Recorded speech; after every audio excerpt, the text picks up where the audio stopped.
Hello everyone, welcome back. So we're gonna continue the optional here. So I'm going to create a new method which will return a person name. We have the person repository, right? And there we have a method to retrieve a single person. So I'm going to write a simple method here which will return a name of the person string person name and it will accept the person input. So this is our normal code. This is not the optional classes. I'm going to use our traditional way of coding. So what I'm going to do, the first thing, I'll check if the data is not null.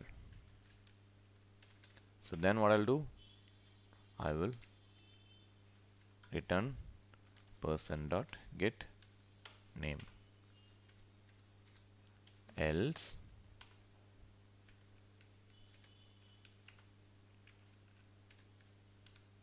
Else, I'm gonna return again no data found.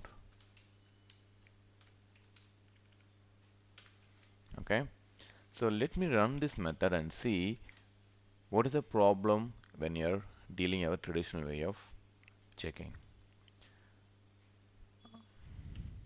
Okay, let me comment out these two and let me comment this one also. Let's have a pretty new here. Okay, so I'm gonna print the data and the person name is gonna be, so I'm gonna call the method person name. Let me pass a empty object here. So I need to have a new person object here. Okay, the reason we are getting error here because I don't have the empty constructor in my person DTO. Just go to the person DTO and create a constructor. I mean the MC constructor. So now go back to our code. That is gone. So what will happen now? So I'm gonna call the method which eventually will return the not null data, right? Or null. There's a confusion, right? Because the object is not null. Okay, but the data contains, I mean the person contains these elements and these are all empty values or null values here. Let's see what's gonna happen. Let's run this. See, person name is null. We all thought it's gonna go for the else loop which will run no data found, right? The problem is we checked the person object is not null, not the person dot get name is not null, correct? Okay, so let's try to handle the same scenario in optional. Okay, that will be interesting. So what I'm gonna do is I'm going to write another method static optional of the name is string, right? So I'm gonna return as an option of string person name with optional.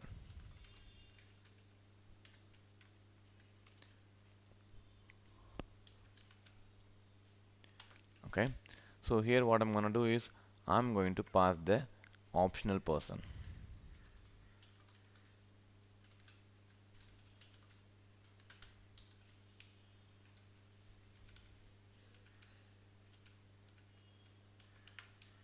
Okay, optional of person. So now I'm gonna check the condition here. The first thing what I'm gonna do, I'll check whether null not equal to my person, correct? And then we can straight away return the data. Return. So here the data is going to be empty, right? Because I'm not passing any data to this method. It's just a skeleton for now. So what I'm doing is I'm gonna check person dot, I'm going to use the map method.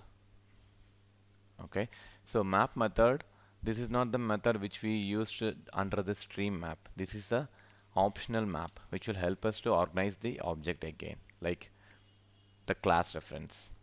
So person dot map, the function. So I'm gonna retrieve the information from the person DTO and getting the name. Okay, and I'm returning that. Else return. This is where the optional is playing. I don't want to return some empty data, so I will return as a optional dot empty.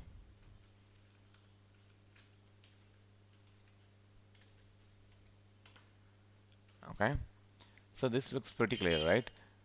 And here what I'm going to do is I'm going to call the method. So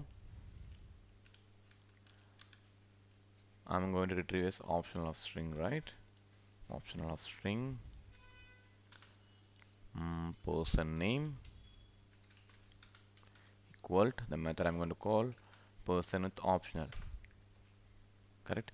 But here I need to send a person TTO, which is nothing but an optional person.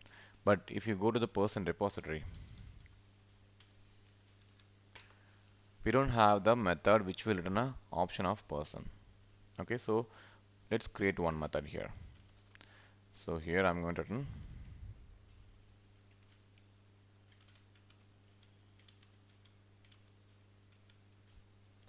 option of, so optional of person. So return, so get person optional. Change the method name as well. So what I'm going to do is I'm going to call, we need to return as a optional, right? So I'm going to make use of optional of. So which the method which will return optional of data which we provided. So the data which I'm going to provide here, I'm going to call the get person method, which eventually return a person data. So I'm retrieving a person information here and I'm sending them back as a optional data. So here optional person.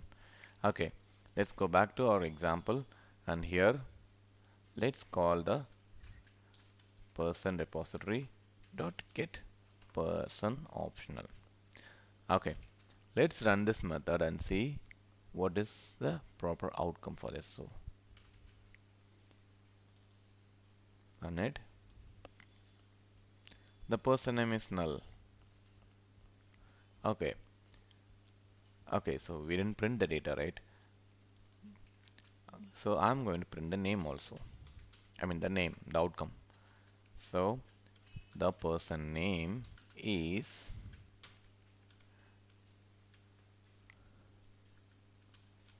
the optional OPT, optional person name is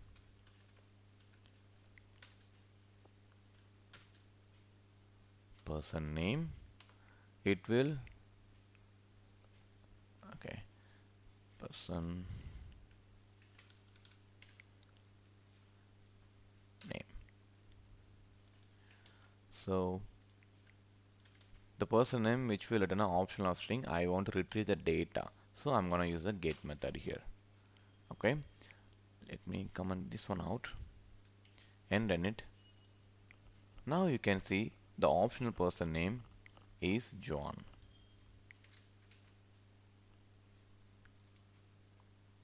Okay, so when what will happen, or when the optional dot empty will return, there are scenarios when you have the optional data is empty or the data inside is empty. We can check for is present method. Is present method, if it return true, that means it has a proper data, so we will return the data. If it is false, we will return the optional empty. We will see all of them in our upcoming videos, and you can slightly modify this code to make it even better. Because the optional example I used null check. Basically the optional came for the replacing the null check, right? Then why I need to use the null again? So what we're gonna do is just use the person dot is present method. If the data is available, then return this data or else return this data. Okay. So in the next video, what we are going to discuss, we're going to discuss about the methods under optional. Okay, there are a lot of methods available under the optional, like as I already discussed, off null level, or is present, if present. There are too many methods are available, or map, okay, or else get, or else exception. There are a lot of things there. Okay, let's see each and everything. Okay, thank you.